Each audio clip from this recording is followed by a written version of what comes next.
نحمده ونصلي على رسوله الكريم اما بعد فاعوذ بالله من الشيطان الرجيم بسم الله الرحمن الرحيم رب اشرح لي صدري ويسر لي امري واحلل عقدة من لساني يفقهوا قولي یا ایھا المزمل، اے کپڑے میں لپٹنے والے، قم اللیل، رات کو قیام کرو، الا قلیلا، مگر کم، تھوڑا، نصفہ، آدھا اس کا یعنی آدھی رات، او انقص منہ، یا کم کر لو اس میں سے بھی، قلیلا، تھوڑا سا، او زد علیہ، یا بڑھا لو اس پر یعنی نصف پر، ورتل القرآن ترتیلا، اور قرآن کو ٹھہر ٹھہر کر پڑھو، ٹھہر ٹھہر کر پڑھنا۔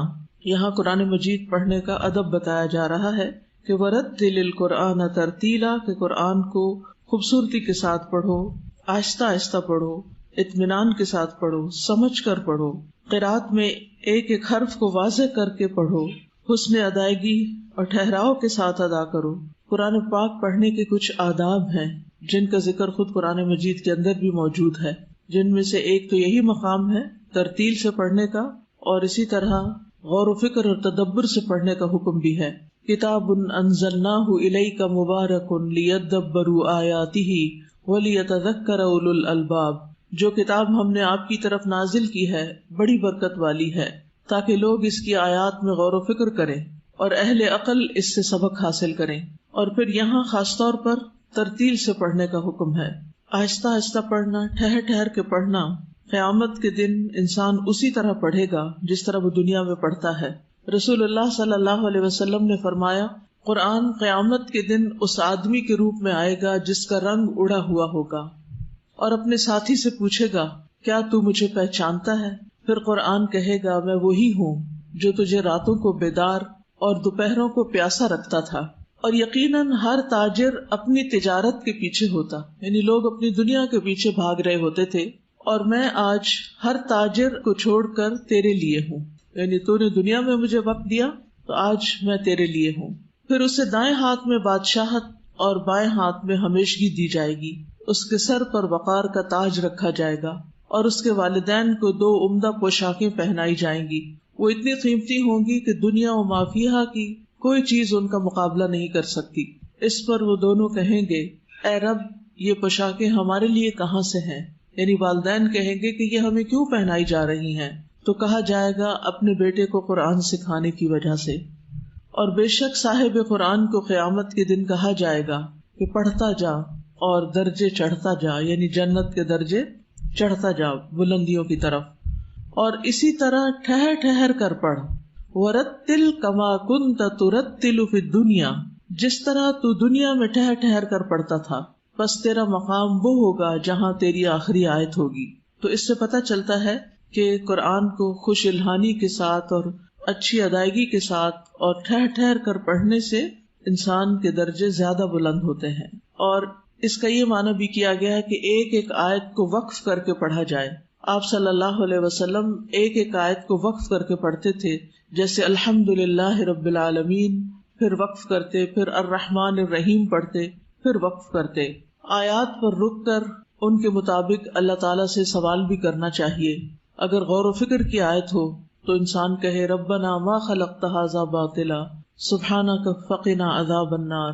نبی صلی اللہ علیہ وسلم جب تسبیح والی کسی آیت سے گزرتے تو آپ سبحان اللہ کہتے، جب سوال کرنے والی کسی آیت سے گزرتے تو سوال کرتے، جب تعوذ والی آیت سے گزرتے تو اللہ سے پناہ طلب کرتے۔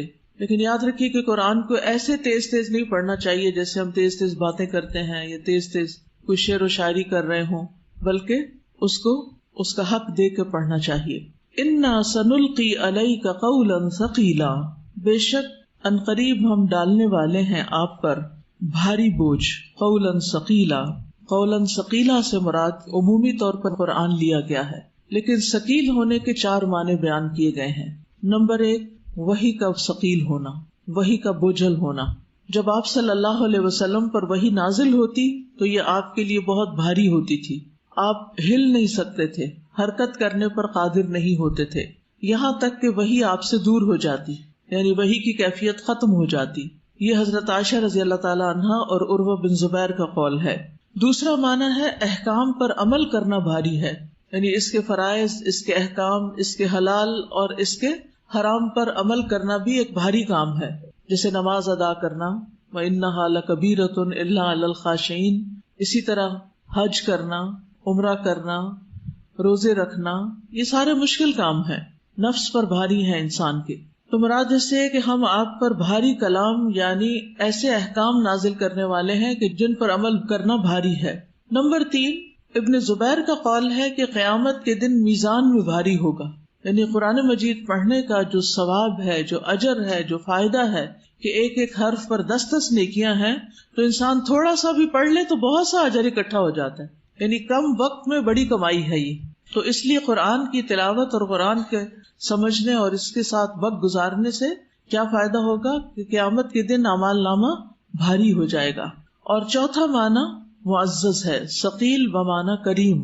سدی کہتے ہیں کہ عربوں میں کہا جاتا ہے فلان ثقیل علیہ، کہ فلاں مجھ پر ثقیل ہے یعنی مجھ پر معزز ہے، یعنی فلاں میرے لیے بہت بڑا ہے. پھر اسی طرح مضبوط ہونے کے معنوں میں بھی ثقیل بمعنی ثابت، کیونکہ بھاری چیز جو ہوتی ہے وہ اپنی جگہ پر مضبوطی سے جمی ہوئی ہوتی ہے. تو قرآن مجید بھی ایک مضبوط کلام ہے، مضبوط جمع ہوا معجز کلام ہے، جس کا معجز ہونا، عاجز کرنے والا ہونا کبھی بھی ختم نہیں ہوگا. یعنی قرآن کسی سے مغلوب ہونے والا نہیں، سب پر غالب ہونے والا ہے، مضبوط کلام ہے. اور جہاں تک اس بات کا تعلق ہے کہ نبی صلی اللہ علیہ وسلم پر وحی کا بوجھ ہوتا تھا، تو اس کے بارے میں متعدد احادیث ہیں. عبادہ بن صامت کہتے ہیں کہ جب نبی صلی اللہ علیہ وسلم پر وحی نازل ہوتی تو آپ کو سخت تکلیف ہوتی اور آپ کے چہرے پر اس کے آثار نظر آتے. مشقت کی وجہ سے پیشانی سے پسینے کے قطرے ٹپکنے لگتے، خاص سردیوں کا موسم ہی کیوں نہ ہوتا. پورے جسم پر وحی کا بوجھ ہوتا. زید بن ثابت کہتے ہیں کہ میں رسول اللہ صلی اللہ علیہ وسلم کے لیے وحی لکھتا تھا. جب آپ پر وحی نازل ہوتی تو آپ کو سخت کپکپی اور بہت زیادہ پسینہ لاحق ہو جاتا جو موتیوں کی طرح ہوتا. پھر آپ کی یہ حالت دور ہو جاتی تو میں کھجور کی بغیر پتوں کے چوڑی شاخ لے کر آتا، آپ مجھے لکھواتے اور میں لکھتا جاتا. میں فارغ نہ ہوتا حتیٰ کہ قریب تھا کہ ثقل قرآن سے میری ٹانگ ٹوٹ جاتی، یعنی قرآن کے بوجھ سے. اور اس میں خاص طور پر ایک خاص موقع پر نبی صلی اللہ علیہ وسلم نے زید بن ثابت کو ایک آیت لکھوائی، لا يستوی القاعدون من المؤمنین والمجاہدون فی سبیل اللہ، کہ مومنوں میں سے بیٹھنے والے اور جہاد کرنے والے برابر نہیں ہوتے. کہتے ہیں کہ آپ مجھے یہ لکھوا رہے تھے کہ اتنے میں ابن ام مکتوم داخل ہوئے. انہوں نے عرض کیا، اے اللہ کے رسول صلی اللہ علیہ وسلم، اگر مجھے جہاد کی طاقت ہوتی تو میں ضرور جہاد کرتا. اور وہ نابینا تھے. وہ کہتے ہیں کہ جب آپ لکھوا رہے تھے تو آپ کی یہ ٹانگ جو تھی میری ران کے اوپر تھی، کہ اسی حالت میں اللہ تعالیٰ نے اپنے رسول پر وحی نازل فرمائی اور میری ران پہ اتنا بوجھ اور وزن پڑا کہ مجھے ڈر محسوس ہوا کہ کہیں وہ ٹوٹ نہ جائے. یہ وزن آپ سے کم ہوا تو اللہ تعالیٰ نے صرف یہ الفاظ نازل کیے، غیر اولی الضرر. سوچئے غیر اولی الضرر کا جو اضافہ کیا گیا اس میں، اس کی وجہ سے اتنا بوجھ آپ پر پڑا. آپ میں سے کبھی کسی کو سردی لگ کے بخار چڑھا؟ کس کو؟ سبھی کو ایکسپیرینس ہے.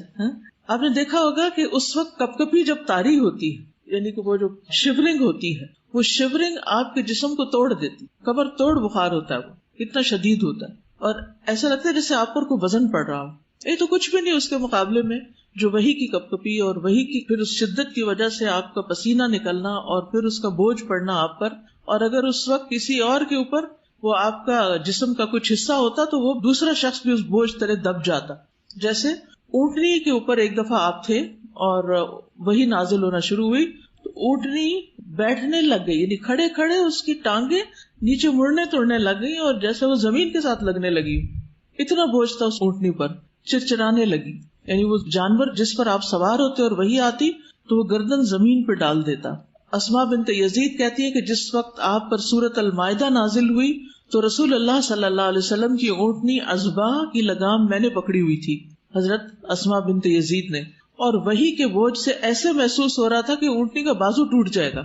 یعنی اتنی زیادہ اس کے اوپر بوجھ کی کیفیت تھی، اتنا پریشر آ گیا تھا. تو وحی کا نزول جو ہے یہ ایک بہت مشقت آمیز کام تھا. اور ویسے بھی آپ دیکھیں کہ اللہ سبحانہ تعالیٰ فرماتے ہیں لو انزلنا هذا القرآن على جبل لرأيته خاشعا متصدعا من خشیت اللہ. اگر ہم یہ قرآن کسی پہاڑ پر نازل کرتے تو تم دیکھتے کہ وہ بھی دب جاتا اور پھٹ پڑتا اللہ کے خوف سے.